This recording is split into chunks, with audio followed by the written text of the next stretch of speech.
leurs tiroirs sont toujours pleins. Mais leurs régions d'origine sont des mouroirs. Oui, une partie du Cameroun de quelques brontosaures confisque non seulement le pouvoir, mais aussi les avoirs. Les mêmes, depuis que Paul Biya a pris le pouvoir, ne parviennent jamais à aller à la retraite. Même quand ils ne travaillent pas, ils sont recyclés, ils sont même payés pour dormir. Ils sont même payés pour ne rien faire. Et leurs noms sont devenus dans nos cervelets. Parce que dans notre verte jeunesse, on entendait parler d'eux. Leurs noms sont devenus comme des théorèmes. Ah oui, à réciter. Peut-être un théorème de Pythagore. Peut-être un théorème de Thalès. Parce que chez eux, ils ont né avec le talisman d'argent. Ce talisman d'argent, c'est celui-là qui, bien évidemment, vient de remporter une fois de plus le gros lot. Lot, très très gros lot. Ayant Luc. Ah oui, ouvrez l'évangile. Selon Saint Luc, tu mangeras seul à la sueur de tes enfants. Oui, les enfants travaillent. Comme Ben Skinner. Les enfants travaillent comme esclaves. Mais ayant Luc, qui devrait être retraité depuis, lui, il mange sans travailler. La preuve, demandez à un Camerounais s'il a déjà entendu parler du Conseil économique et social et à quoi ça sert pour son quotidien. Il ne vous donnera pas de réponse. Pourtant, le président du Conseil économique et social, en la personne de M. Ayant Luc, a été Premier ministre du Cameroun, nommé par Paul Biya en août 1983 en remplacement de Bello Bouba Maïgari. Et en février 1984, après avoir accompli sa mission, parce que le but était de diviser le Grand Nord, Ayant Luc a donc été installé dans les tiroirs d'or. Là où on ne travaille pas, là où on ne transpire pas, mais là où on gagne toujours. Il est donc la quatrième personnalité du Cameroun depuis 1984 qu'il siège au Conseil économique et social. Et pourtant, Ayant Luc devrait déjà partir en retraite, devrait déjà être oublié depuis. Mais il ressurgit au moment où le Cameroun a besoin de faire des économies, au moment où on demande aux chômeurs, y compris ceux-là qui sont tout simplement dans des petits réseaux sociaux, aux artistes, de payer les impôts. Eh bien, c'est en ce moment que l'État du Cameroun trouve l'occasion d'aller dépenser des milliards pour le Conseil économique et social. Donc, l'ouverture, l'inauguration de l'immeuble a eu lieu jeudi 6 mars 2025. Bien sûr que cet immeuble n'est pas nouveau. Mais combien de milliards ils sont allés? On parle de 2 milliards 800 millions, d'autres parlent de 3 milliards, et d'autres même 4, voire 5 milliards. Bref, on ne sait pas exactement combien ça a coûté, dans la mesure où la construction de cet immeuble a commencé en 2004. Oui, 2004 de ce nouvel immeuble. La construction devait durer 18 mois.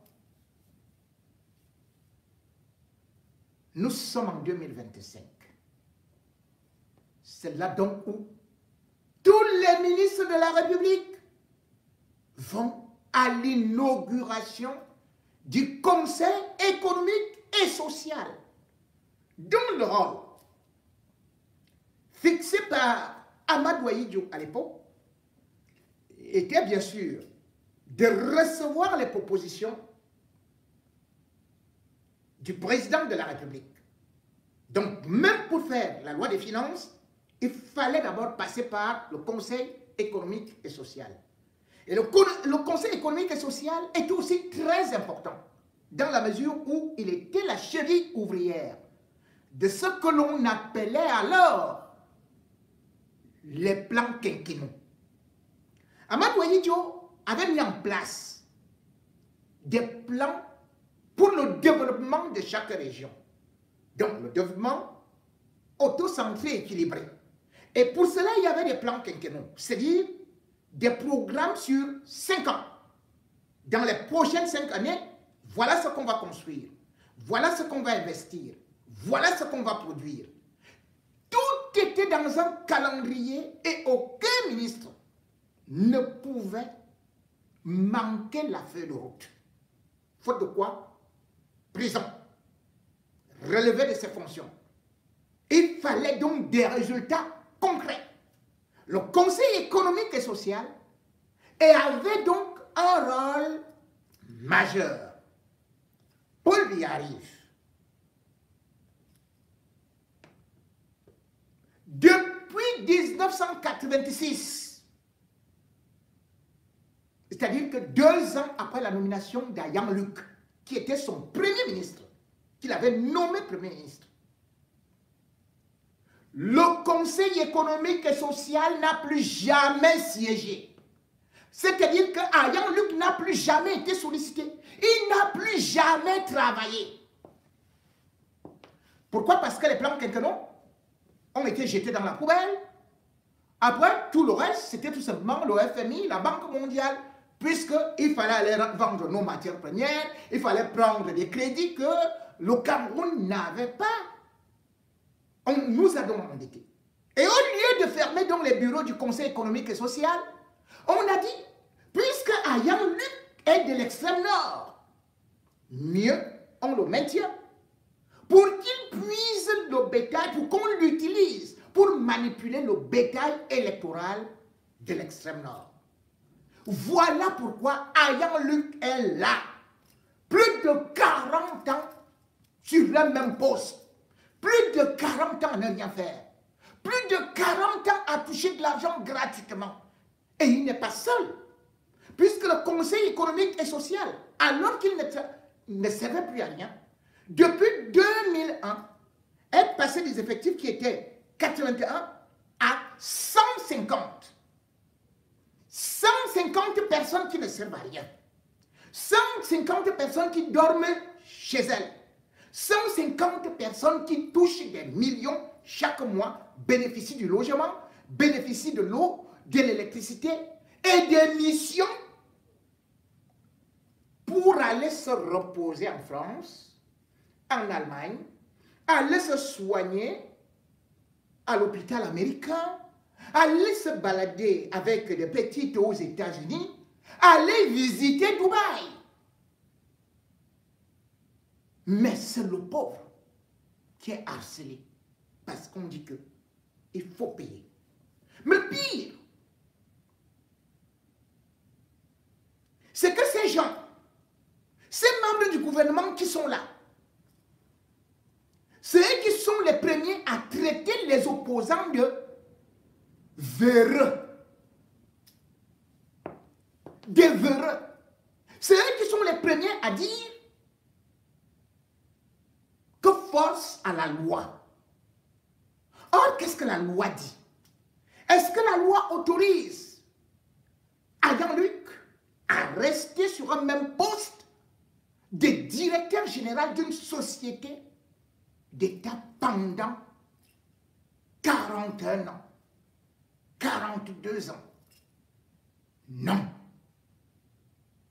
Puisque Paul Biya lui-même,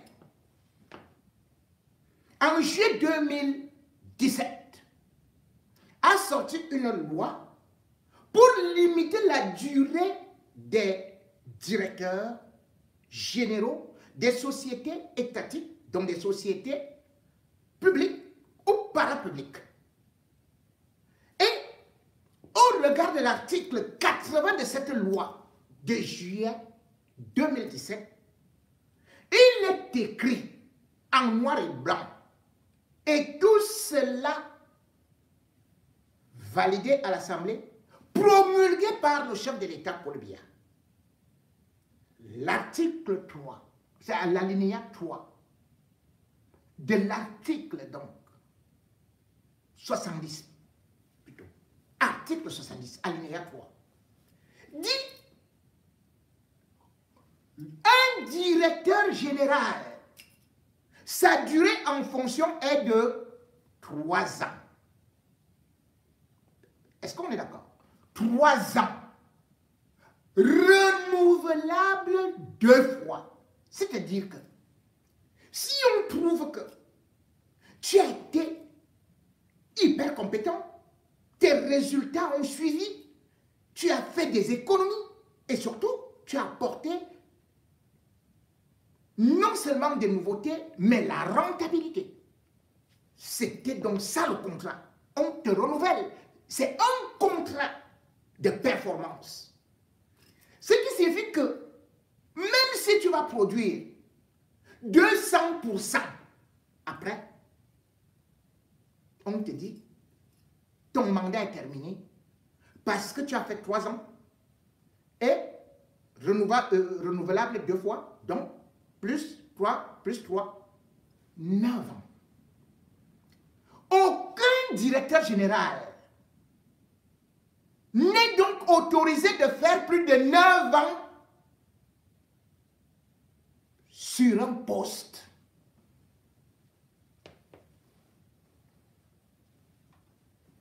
Et d'ailleurs, l'alinéa 4 précise que si on excède ces 9 ans, on doit être poursuivi en justice. C'est-à-dire que vous êtes sous une condamnation pénale. Cela a été lu par tout le monde. Ceci a été donné au directeur. Comment vous pouvez donc expliquer aujourd'hui que Ayam Luc, après plus de 40 ans, soit encore directeur du Conseil économique et social qui ne fonctionne pas? Comment on va expliquer ça? Comment on peut expliquer que le Conseil économique et social qui a été abandonné par Paul Biya depuis 1986, qui ne sert à rien, soit inauguré aujourd'hui avec les membres du gouvernement? Et comment peut-on comprendre qu'à part Ayam Luc, il n'est pas le seul? Vous avez quelqu'un qui est supposé donner les emplois aux jeunes.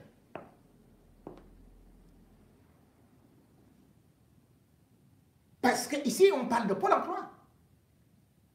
On parlait à l'époque du Fonds national de l'emploi. Maintenant, c'est Pôle emploi. Par exemple, en France. Tous les pays du monde ont un Pôle emploi pour recruter non seulement ceux qui sortent des écoles, envoyer d'autres en formation professionnelle ou encore recaser ceux qui ont perdu des emplois. C'est à ça que sert Pôle emploi. On a donc nommé un monsieur là-bas en 1990 qui s'appelle Mouté Ambassa, directeur du Fonds national de l'emploi. Il n'a jamais recruté personne, mais il reste directeur. Il reste directeur général depuis 1990. Malgré la loi sortie par Paul Biya, il reste directeur et il ne sert à rien.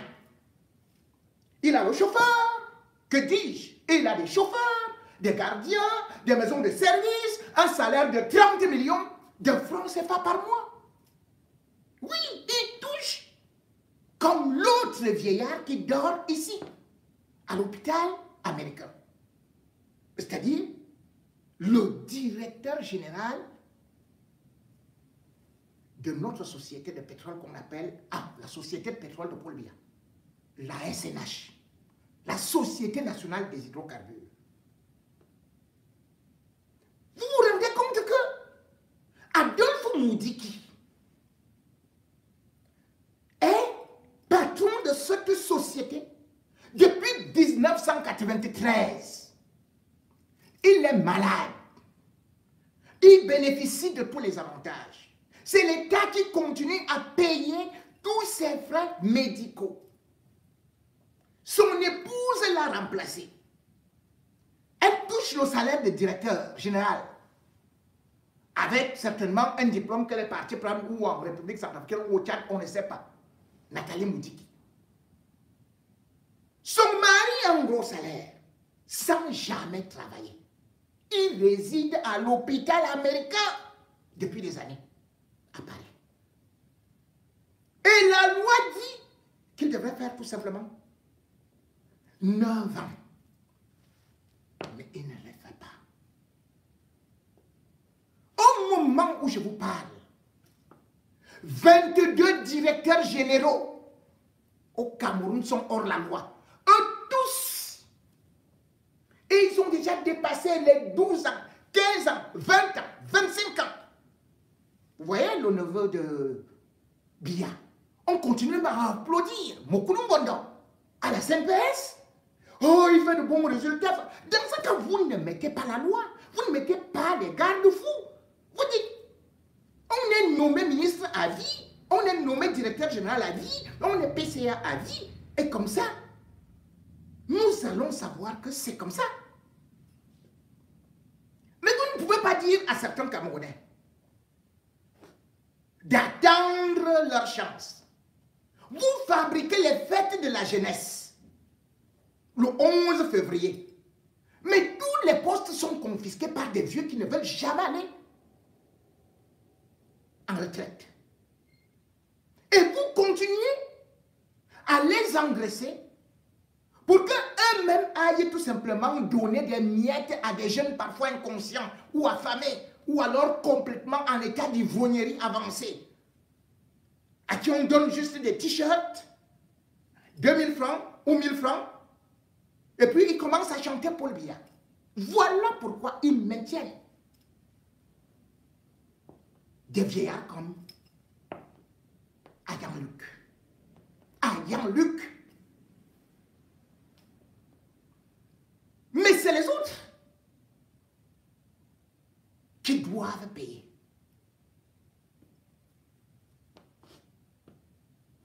On est donc là, devant toutes ces injustices,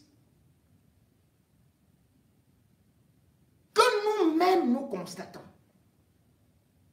C'est-à-dire, nous avons un gouvernement de hors-la-loi. Les gouverneurs sont hors-la-loi. Parce qu'eux-mêmes, tous sont déjà retraités. Mais ils continuent à détourner l'argent de l'État. Puisqu'ils sont grassement rémunérés alors que ils devraient non seulement rembourser, mais aller en condamné pour détournement de fonds publics. Mais non, ce n'est pas ça. Ils préfèrent vous parler de ceux qui veulent détruire le Cameroun.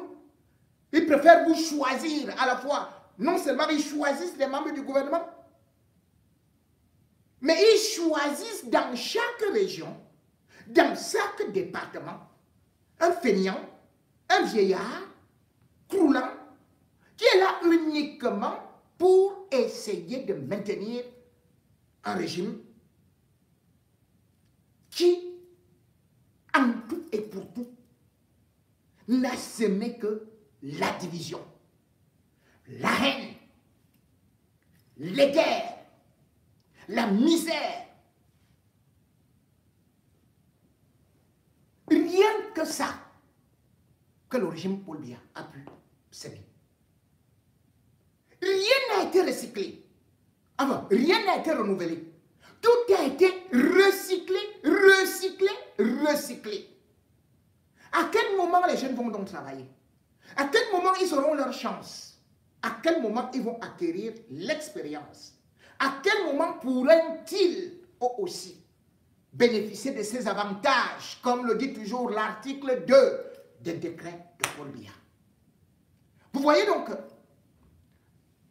si le Cameroun n'est pas performant, économiquement et politiquement, c'est parce que Paul Biya choisit des morts vivants dont la seule ambition est de s'accrocher sur le bien public comme des sensus, comme leur propriété privée. On n'a pas le droit de regarder. C'est où il faut se compromettre. Quand il faut se compromettre, c'est là qu'ils vont prendre quelques opposants à gauche et à droite. Ils vont vous dire que bon, écoutez, vous partez là remplir aussi l'acte de présence au niveau de quoi là? Au niveau de l'Assemblée, voilà. Et ces opposants, on leur donne aussi un peu d'argent. Les mêmes opposants tournent en rond. Il n'y a pas de renouvellement. Les mêmes opposants sont toujours candidats à l'élection présidentielle. Et au lieu d'attaquer le bilan de ce gouvernement, non, ils préfèrent plutôt attaquer d'autres opposants. Ils préfèrent paraître comme les meilleurs opposants parce qu'ils vont vous dire, attendez, nous on est là depuis 1990 parce que c'est nous qui avons apporté la démocratie. Nous sommes là depuis 1900 quoi là. Nous sommes toujours et tout. Et quand le vieil opposant s'en va, il se régénère, il reprend un de ces éléments et le laisse. Et généralement, pour le tenir, c'est aussi quelques petits marchés.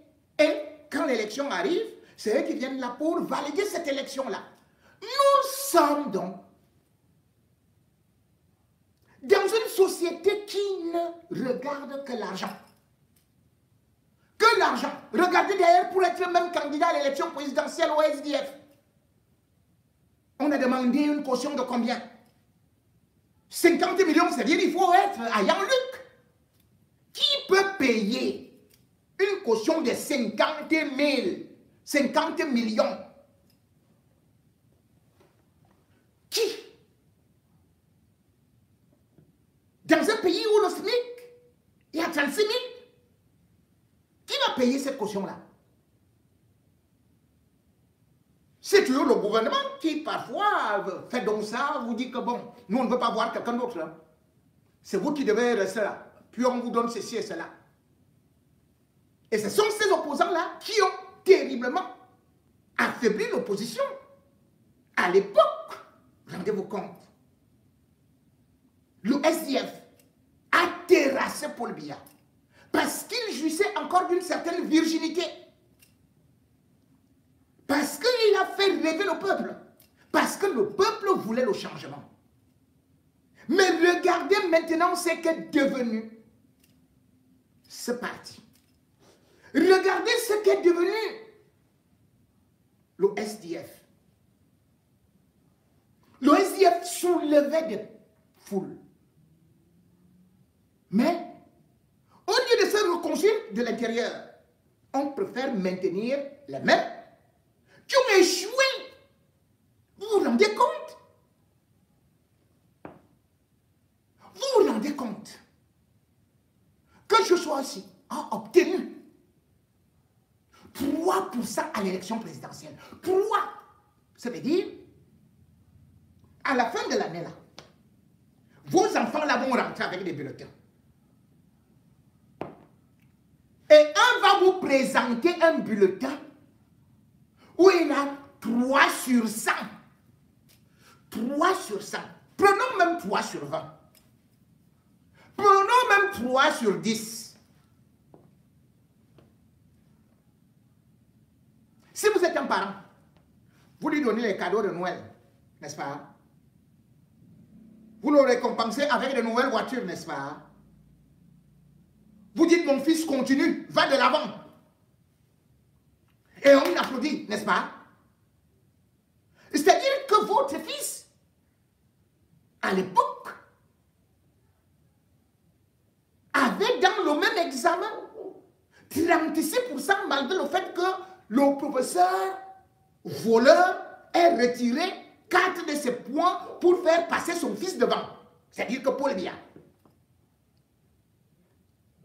Mais comment vous pouvez expliquer que le même parti applaudisse, ou bien le même parti, qu'on applaudisse quelqu'un qui a eu en 2018 3% à une élection présidentielle. 3%. Et c'est lui, comme dans des régimes que je ne voudrais pas citer, qui est élu par acclamation comme Paul Biya. C'est-à-dire aucun concurrent. Oui, on peut ne pas avoir de concurrent lorsqu'on a un grand programme. On peut ne pas avoir un concurrent parce qu'on a prouvé qu'on est en train d'aller de l'avant et qu'on va de mieux en mieux et non quand on est en train de dégringoler. L'ONG devrait donc faire ça mieux. Son autocritique. Mais non, le SDF a préféré reprendre, ou plutôt, Joshua aussi, n'a pas voulu donner la moindre chance à quelqu'un qui a plus d'ambition, qui a ceci, qui va aller par devant. Le pire, c'est que dans tout ça, Joshua aussi fait semblant comme s'il pouvait aller à étudier. Il prend un gros bâton à la main, il prend une tige d'arbre. C'est avec ça qu'il entre dans une salle parsemée.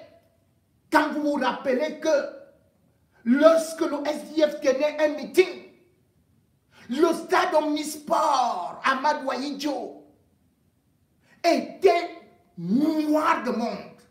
L'extérieur, personne ne pouvait mettre pied. Maintenant, Joshua distribue même un peu d'argent que venait quand même assister. La salle, une salle éclairée. Et c'est avec ça qu'il veut gagner une élection présidentielle. Mesdames et messieurs, puisque donc le SDF a choisi, est devenu un parti uniquement pour la tragicomédie, pour la figuration, revoyons donc comment est-ce que notre Joshua est élu par acclamation et ce qu'il va certainement nous proposer. Et de faire la main à Hassan pour la prière. Donc voilà qui entre avec le gros mort. Où il est parti déterrer ça pour. C'est quelle qualité d'arbre de pain comme ça, vraiment. Il entre avec l'arbre de pain, alors qu'il y a la guerre chez lui, au Nozo, au nord-ouest et au sud-ouest. Massa, hier quand j'ai écouté le président Joshua dit qu'il n'a jamais eu de marché public, ni avec la présidence de la République, ni avec le gouvernement, j'ai vu que ce matin, la toile devait être saturée des preuves. Mais jusqu'à là, rien du tout. Donc on peut mentir sur quelqu'un comme ça. Voilà. On peut calomnier quelqu'un comme ça. On a menti. La calomnie, c'est quelque chose. Merci, Dr Rawa, Madeleine, coordonnatrice nationale des femmes socialistes du Cameroun.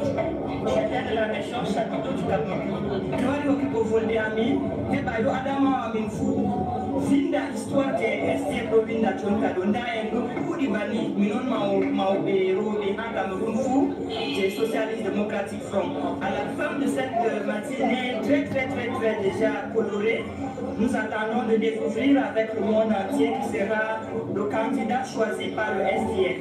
Et je viens donc donner ma voix pour un candidat qui changera, n'est-ce pas, le Cameroun. Que Dieu le bénisse et que Dieu lui accorde longue vie. Ensemble, nous allons nous dire ici. Que Dieu le bénisse pour lui. Que Dieu le bénisse. Que Dieu le bénisse. Que Dieu lui accorde longue vie. Que Dieu lui accorde longue vie.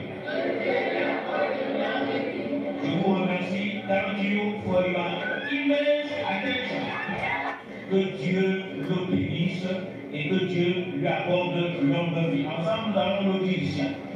Que Dieu bénisse pour lui, que Dieu le bénisse. Que Dieu le bénisse. Que Dieu lui accorde un longue vie. Que Dieu lui accorde une longue vie. Je vous remercie. Thank you for your immense attention. C'est vrai qu'à chaque fois, les partis, lorsque l'élection présidentielle approche, sont de plus en plus nombreux. Les vrais comme des faux, les parodies et aussi ceux qui sont financés et qui vont toujours tromper le peuple comme s'il venait pour la libération. Mais aujourd'hui, comme cette dame qui disait, oh là là, j'ai cru qu'on allait sortir, que le gars a eu une machine. Est-ce qu'on a besoin de sortir? Madame, on n'a pas besoin de sortir. Vous n'avez qu'à demander à Joshua aussi qu'est-ce qu'il fait dans sa vie. Où est-ce qu'il a pris 50 millions pour aller payer la caution?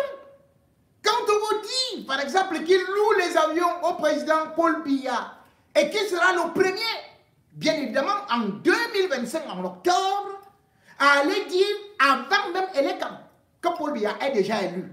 Vous voulez encore quoi? Ce sont donc des gens comme ça qui, loin de défendre leur peuple, défendent leur ventre. Comment est-ce que vous voulez que vous soyez candidat du Nozo? Là, il y a la guerre. Mais vous ne parlez pas de ça. Un projet d'un candidat, un programme politique de Joshua, vous savez sur quoi ça tient? Sur une feuille. Pour un programme de Joshua. Et son programme, c'est quoi? Oh, je vais faire que le probatoire ne soit plus là. On va supprimer le probatoire. Ça rapporte quoi aux Camerounais? Parlons-nous de la crise du Nozo, des vrais problèmes du Cameroun, des détournements et de tout le reste. Il dit que, wow, je vais fermer les nappes. Là, lui-même, il sait que tous ses enfants, tous ses amis ont des enfants. À une certaine période, ces faux partis ont fait que les vrais partis soient considérés comme des partis de bandits, à l'instar de l'UPC. Vous avez vu tout ce que Elimbi Lobé a pu faire, lui qui est allé de parti en parti. Et donc, le seul travail aujourd'hui est de dénigrer les héros, ceux qui se sont sacrifiés à travers l'UPC comme Ernest Ouandié. Vous allez les voir, c'est eux qui seront montés par devant. Et pourtant, que de Camerounais ont été tués dans cette sale guerre, au moment où on devrait revendiquer justement que la France dédommage et que la France réhabilite. Laisse Paul Biya dehors. On nous dit plutôt que c'est l'UPC et les autres qui ne sont plus des partis. C'est des bandits. Des violences extrêmes. Les Français nous ont massacrés alors que notre peuple demandait leur indépendance. Un rapport officiel de plus de 1000 pages vient faire la lumière sur ces événements. Ce qu'on a appris jusqu'à maintenant, ce n'était pas l'histoire du Cameroun, c'est que la France a voulu qu'on appelle. 1945, la Seconde Guerre mondiale est terminée. À cette époque, une partie du Cameroun est sous mandat français depuis 1922. Et au sortir de la guerre, cette partie va être placée sous tutelle française de l'ONU, avec il faut regarder, hein. les populations camerounaises à leur autonomie et leur... Vous n'allez pas détourner les Camerounais. C'est dans ce contexte qu'émerge dans le paysage politique camerounais l'UPC, l'Union des populations du Cameroun. Un parti politique nationaliste qui souhaite l'indépendance du pays. Le succès est très important. Et face à ce succès grandissant, les autorités coloniales sont très inquiètes. Et elles vont mettre peu à peu en place des stratagèmes politiques, comme par exemple la création de faux partis qui viennent contrecarrer les mots d'ordre d'indépendance, vont aussi favoriser des mesures de rétorsion vis-à-vis des UPCistes et des nationalistes. Comme la plupart sont fonctionnaires, en les mutant, en leur menant la vie dure et politiquement en les empêchant de se déplacer à l'étranger, notamment à l'ONU, pour faire valoir leurs droits. À partir de 1955, on rentre dans une répression qui devient une répression judiciaire. L'UPC devient illégal. Certains nationalistes vont être contraints, quand ils ont échappé aux arrestations, à prendre ce qu'on appelle le maquis, c'est-à-dire à se cacher, puis à s'organiser de façon armée. Les autorités coloniales surveillent la société, multiplient les contrôles et les arrestations. Et l'armée française va mettre en place des camps de regroupement, de la propagande, et va également avoir recours à de la torture et des opérations de traque et d'assassinat ciblés, comme celui du leader de l'UPC, Ngombele Muyombe, tué par l'armée française alors qu'il se cachait dans le maquis. Hein? Les historiens reviennent également sur un massacre collectif perpétré par l'armée française. L'un des événements majeurs de le massacre qui a lieu dans la nuit du 30 au 31 décembre 1956. Équité étant un lieu où se sont réunis à proximité dans une maison privée plusieurs militants UPCistes qui viennent de loin, une réunion relativement pacifique, on va dire, puisque ce sont des personnes qui échangent bien sûr, mais ils sont considérés comme des maquisards, des combattants. Et l'assaut va être donné sur cette maison privée et il va y avoir évidemment un certain nombre de morts, 20 selon les archives militaires. Pour les témoins locaux, c'est bien plus, puisqu'on oscille entre 100 et 200 morts, sachant que la réunion était assez importante et que très vite va se mettre en place un narratif officiel visant à dire que l'assaut n'était pas véritablement un assaut, mais que la plupart des personnes qui étaient réunies là étaient sous l'emprise de drogue, d'alcool, et qu'il a fallu intervenir parce qu'ils étaient agressifs et violents. Voilà. Entre 1956 et 1962, ce sont les bandits des troupes françaises, environ 7500 combattants camerounais ont été tués selon les estimations militaires officielles. Mais le nombre de victimes s'élève sûrement à plusieurs dizaines de milliers de Camerounais. Et cela ne s'arrête pas le 1er janvier 1960, jour de l'indépendance du Cameroun. Voilà. Car cette indépendance ne rime pas avec la fin de la présence française. Paris va pousser pour qu'Amadou Ahidjo soit à la tête du Cameroun, et lui va aussi avoir besoin de la France pour asseoir son pouvoir durablement. Le président Ahidjo a besoin notamment de l'armée française pour continuer à combattre les mouvements qui ne sont plus dits indépendantistes, mais d'opposition à Ahidjo, qui sont encore très vivaces. Il est important de comprendre que les autorités françaises vont rester présentes autour de la personnalité d'Ahidjo pendant plusieurs années.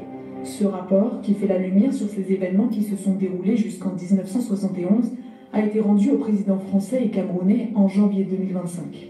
Jusqu'ici, la France n'a jamais reconnu officiellement son rôle et sa responsabilité dans cette guerre.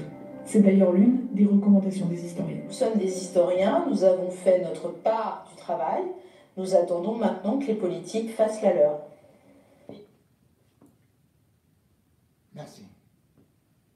Alors, j'espère que ceux qui sont toujours dans le déni, ceux qui sont habitués à vouloir détourner l'histoire, ont donc écouté la vraie histoire.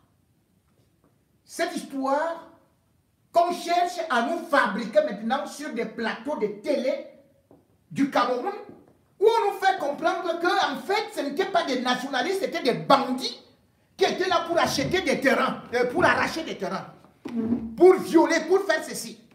On vous parle d'une armée française. En fait, qu'est-ce que ça veut dire? Pendant l'élection, et d'ailleurs, comme le RDPC, l'UPC, j'ai entendu ce fou furieux de Elimbi Lobé dire que oh, l'UPC n'a jamais gagné d'élection. Peut-on gagner ou pouvait-on gagner une élection dans ces conditions? Dans la mesure où on savait que tout était fabriqué d'avance et que c'est la métropole qui dictait. C'est la métropole qui a choisi Ahidjo et d'ailleurs, même Bida, comme il disait qu'il avait été élu Premier ministre, il est resté là pendant combien de temps? On l'a balayé du moment où il n'a pas voulu marcher comme eux. Au moment où les peuples souverains sont donc en train de vouloir prendre leurs responsabilités, leur indépendance, on envoie donc les mêmes individus néocoloniaux de ce parti colonial qu'on appelle le RDPC. Le RDPC n'est que la transformation de l'UNC. Donc, un parti colonial. Et puisqu'on voit que la jeunesse africaine est maintenant consciente des enjeux, et que Paul Biya lui-même a dit qu'il était le meilleur élève de la France, on sait donc que si les jeunes, prennent conscience et veulent actuellement donc des vrais nationalistes. Non, ça n'arrange pas le régime. Ça n'arrange pas le régime. Il ne faut pas une fusion du patriotisme. Il ne faut pas, justement, aussi une connaissance du passé qui pourrait faire que ça constitue un véritable ciment, un socle pour la nation camerounaise. Parce que cette nation camerounaise a toujours su se débarrasser des oripeaux occidentaux et surtout d'une dictature latente, d'un impérialisme qui cherche à se régénérer. Cette jeunesse camerounaise, malheureusement, manque de repères parce qu'elle est infiltrée. Et parce que les plateaux télé servent justement sa cause. Et cette cause, c'est diviser les Camerounais. L'UPC n'y avait pas une affaire de Bamileke. Il n'y avait pas une affaire de Bassa. Il n'y avait pas une affaire de Sawa. Il n'y avait pas une affaire de Betty. C'était des gens qui étaient animés d'une idéologie et qui voulaient la libération de leur pays, la souveraineté de leur pays, qui comptaient laisser quelque chose pour leurs enfants. Parce que c'est de maintenant. Ils ne laissent qu'au leur. Ils ne pensent pas à l'avenir de la nation. Eux, ils utilisent le mot nation, mais sont spécialistes dans la division. Quel est ce pays? Le Cameroun où on vous parle de l'unité nationale. Mais où vous allez vous rendre compte que ceux-là, qui pourtant, dit-on, ont été réhabilités par un décret présidentiel en 1991, subissent toutes sortes de foudres, toutes sortes d'humiliations, et qu'à travers leur nom, parce qu'ils sont d'une certaine ethnie, hop, on commence donc à attiser ce qu'ils savent faire de plus, le tribalisme. Une élection présidentielle, ce n'est pas l'ethnie, ce n'est pas parce que tu es de ma tribu, ce n'est pas parce que tu es de ma région. Une élection présidentielle, c'est un programme. Le RDP, c'est quel programme? Le SDF aujourd'hui qui est devenu l'antichambre du RDPC. À quel programme? Quel est l'avenir pour notre pays? Et puis, pourquoi est-ce qu'on ne veut pas l'alternance? Tous les États ont changé. Mais pourquoi au Cameroun, dès que vous voulez parler de changement, on vous qualifie de véreux? On continue à dire toujours que telle ou telle tribu, telle ou telle ethnie ne peut pas gouverner parce qu'ils sont méchants, parce qu'ils sont cruels, parce que ce sont eux qui sont barbares, parce qu'ils ils aiment la guerre. Dans un pays en guerre, ils sont tribalistes. Et pourtant, c'est le régime Biya qui ne vit que de la sève du tribalisme, du divisionnisme, de l'ethnofascisme. C'est le régime Biya qui, pour sa survie, dans l'incapacité de pouvoir produire un bilan satisfaisant ou même moyen, préfère donc nous diviser. Et c'est encore eux qui, lorsqu'ils ont déjà lancé des bulles puantes comme Elimbi Lobé, reviennent derrière vous dire que oh, halt, oh, arrêtez le tribalisme, c'est les autres là qui sont trop tribalistes, non, nous allons punir, nous allons faire ceci, nous allons faire cela. Théâtre d'avant-élection. On reprend les mêmes. Et le peuple tombe toujours dans le même panneau parce que c'est la même minorité qui continue à profiter.